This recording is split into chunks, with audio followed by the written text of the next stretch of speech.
The president of the African Development Bank is in Paris for the so-called Summit for New Global Financial Pact.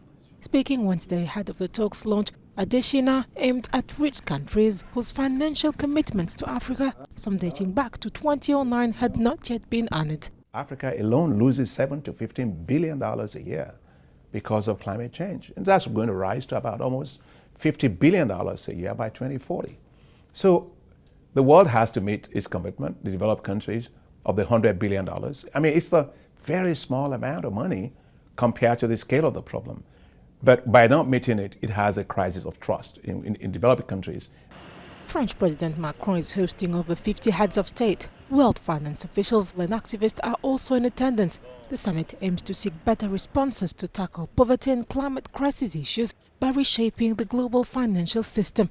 Developing nations have pointed to a system dominated by big economies that are big polluters.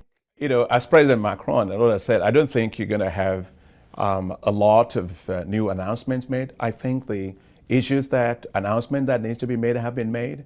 I think it's more about commitment, you know, and looking for ways, in particular, of how we are going to engage the private sector, because that's the key, right? I mean, you look at the world today, you have $145 trillion of assets under management by institutional investors. It's going to rise to that by 2026, which is just 3 years down the line. So it's very massive.